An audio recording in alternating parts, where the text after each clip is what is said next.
Hello viewers, क्या आप अपना प्रोडक्ट ई कॉमर्स प्लेटफॉर्म में सेल करते हैं? तो ये वीडियो आपके लिए है। हमने 2 महीने पहले एक इन्फॉर्मेटिव वीडियो रिलीज़ किया था जिसमें हमने ये बताया था कि अगर आप अपना प्रोडक्ट ई कॉमर्स प्लेटफॉर्म में सेल करते हैं तो अपना सेल प्रॉपरली डिक्लेयर करें जीएसटी में, नहीं तो आपको मिसमैचेस के नोटिसेस आ सकते हैं।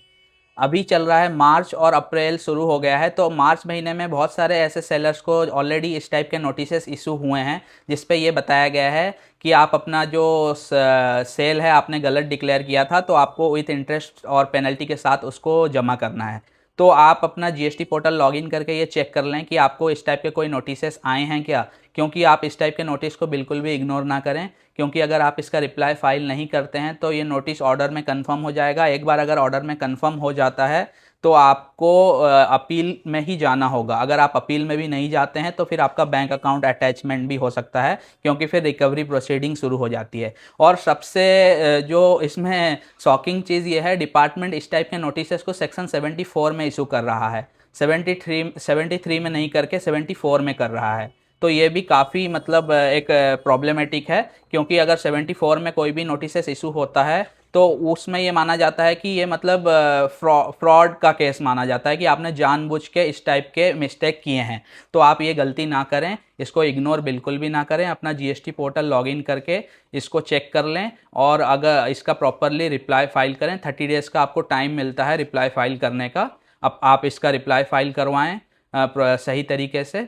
और इसमें एक है कि इसमें और एक चीज़ की मतलब है कि कुछ नोटिसेस ऐसे भी इशू हुए हैं जिसमें डिपार्टमेंट ने ऐसे लोगों को भी कुछ नोटिसेस इशू हुए हैं जिसमें कि मिसमैचेस जो बताए जा रहे हैं नोटिसेस में वो गलत है। क्योंकि आज के टाइम में जो भी नोटिस आ रहा है वो कोई मैनुअली उसको बनाता नहीं है। सिस्टम जनरेटेड सारे नोटिसेस रहते हैं, क्योंकि जो भी डेटा सिस्टम के पास है वो उसके बेसिस पे कंपैरिजन करता है और आपके 3V से कंपेयर करके देखता है। अगर जो भी डेटा उस टाइम प्रेजेंट रहता है उसके बेसिस पे नोटिसेस इशू कर दिए जाते हैं। लेकिन जब प्रैक्टिकल उसको रिकॉन्साइल किया जाता है एक्चुअल डेटा के बेसिस पे, तो हमने कई केसेस में ऐसा देखा है कि जो नोटिस इशू हुए हैं वो गलत नोटिस इशू हुए हैं। एक सेलर का नोटिस आया है कि आपने पूरे फाइनेंशियल ईयर में 17 लाख का सेल किया है और आपने 6 लाख रुपए का 3V में अपना सेल डिक्लेयर किया है, तो आप अपना डिफरेंस अमाउंट का टैक्स जमा करें।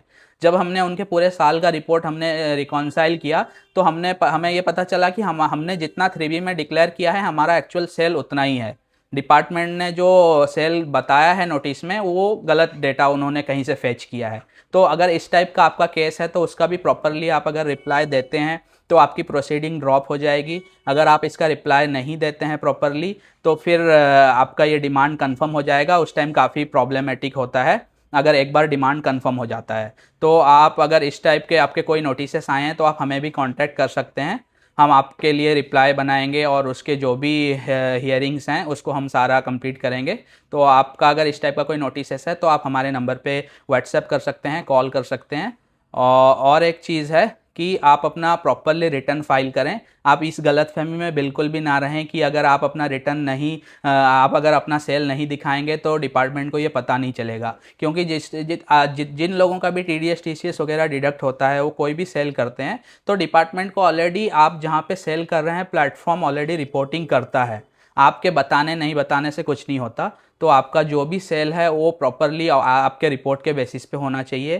तो इस टाइप के मिस्टेक ना करें। और अभी नोटिसेस आने शुरू हो गए हैं। अगर आपके कुछ इस टाइप के मिस्टेक हैं और आपको नोटिस नहीं आया है तो ये वेट ना करें कि मेरे को नोटिस नहीं आया है और मेरा कुछ नहीं होगा, क्योंकि अगर आपका जेन्युइन मिसमैचेस है तो आपको इन फ्यूचर नोटिसेस आ सकते हैं। अगर नोटिस आने से पहले ही उसके सुधार लेंगे तो आपको पेनल्टी वगैरह का मतलब झमेला नहीं रहेगा और आपका जो भी है वो सॉर्ट आउट आसानी से हो सकता है, क्योंकि आप वॉल्यूंटरीली अपना जो भी टैक्स है उसको डिक्लेयर कर रहे हैं। और आपने जो भी गलती, अगर 1 मिनट के लिए आपने कुछ ऐसे गलत रिटर्न फाइल किए हैं, आपको लगता है कि आपके गलती हुई हैं, तो आप उसको नोटिस आने से पहले ही आप उसको वॉल्यूंटरीली डिक्लेयर कर दें और जो भी आपका जेन्युइनली टैक्स बनता है उसको जमा कर दें। तो इस वीडियो को बनाने का यही पर्पस था कि आप अपना पोर्टल लॉगिन करके चेक करें। अगर आपका कुछ इस टाइप के नोटिस आए हैं तो उसको इग्नोर ना करें, उसको टाइमली उसका रिप्लाई फाइल करवाएं।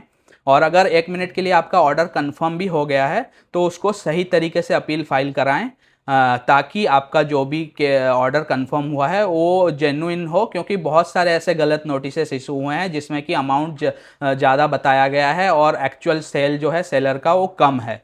तो आप इसको इग्नोर बिल्कुल भी ना करें। और इस टाइप के कोई भी अगर आपका कुछ है तो आप हमें कांटेक्ट कर सकते हैं। और इस टाइप के वीडियोस के लिए हमारे चैनल को सब्सक्राइब करें। हम इस टाइप के प्रैक्टिकल टॉपिक्स के ऊपर वीडियोस लाते रहते हैं। धन्यवाद।